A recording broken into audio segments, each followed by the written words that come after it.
All right, let's just jump right in. We are living through one of those moments that you read about in history books, a massive, once-in-a-generation opportunity for creating wealth.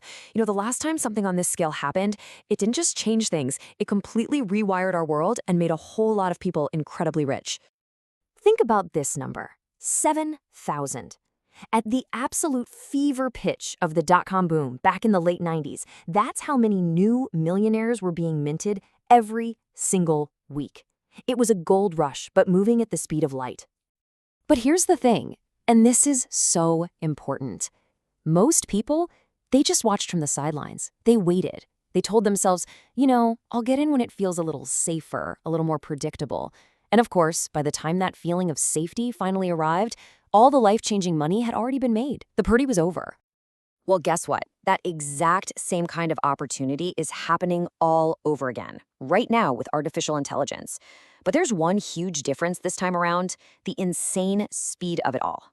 The internet took 7 years to get to 100 million users.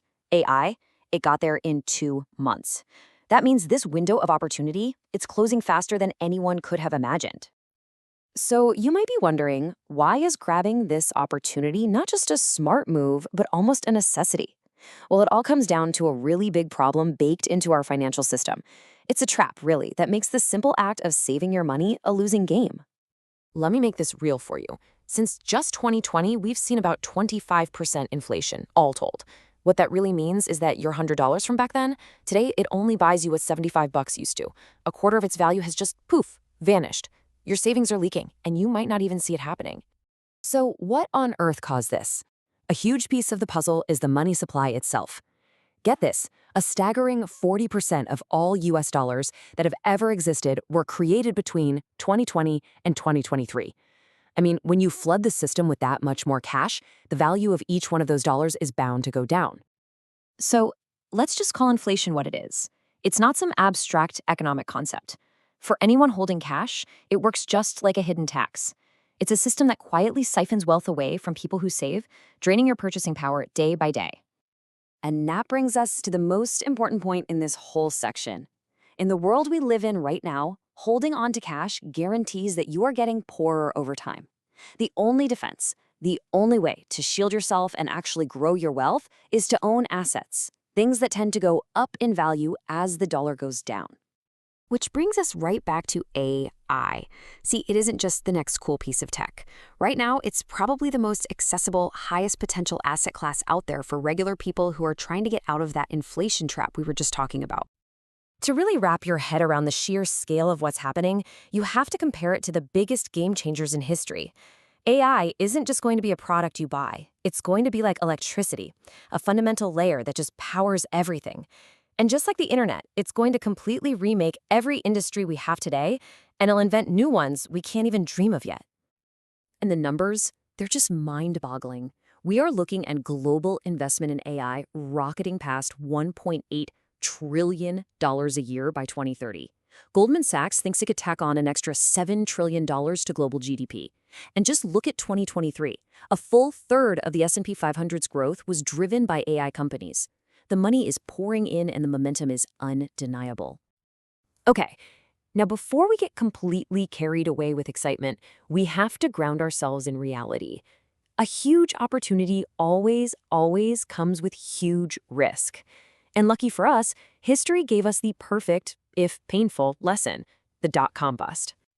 Just picture this. It's 1998. Yahoo is the undisputed king of the internet. They get a chance to buy this little startup called Google for $1 million. $1 million. They passed. That decision has become the stuff of legend, a classic what-if story. And that wasn't a one-off. Fast forward to 2005. Blockbuster, the giant of home entertainment, literally laughed the founders of a tiny DVD-by-mail company called Netflix out of their office when they offered to sell for $50 million. Yeah, we all know how that one turned out. But it wasn't just about missing the winners. For investors who bet on the wrong horses, it was absolutely devastating. Between the years 2000 and 2002, the NASDAQ, the tech-heavy index, collapsed by 78%. Trillions of dollars of wealth just gone. Fortunes were wiped out almost overnight. So, what on earth can we learn from that whole mess? Well, the lessons are pretty clear. It's about having some humility.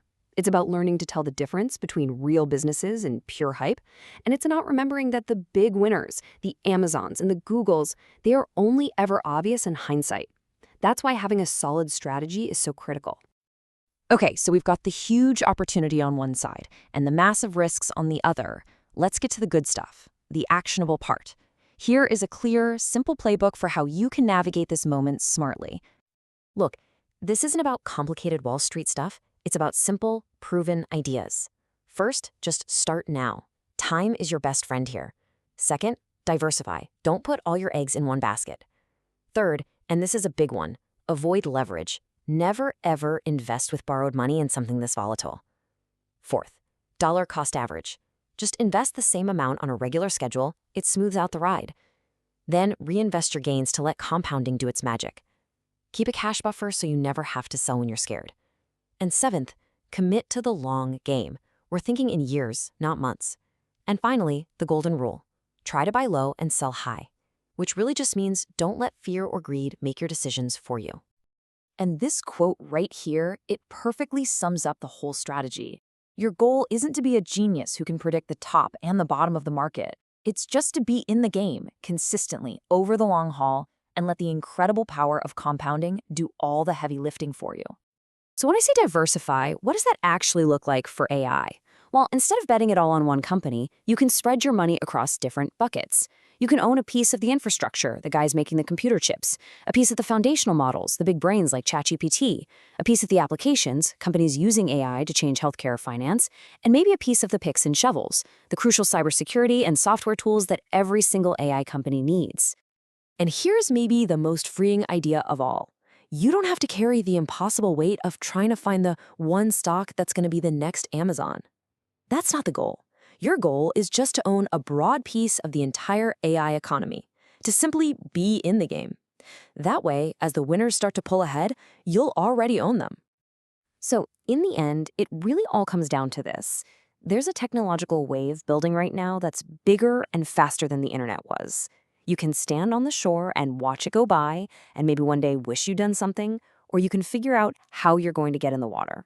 The wave is here. The only question left is, what are you going to do about it?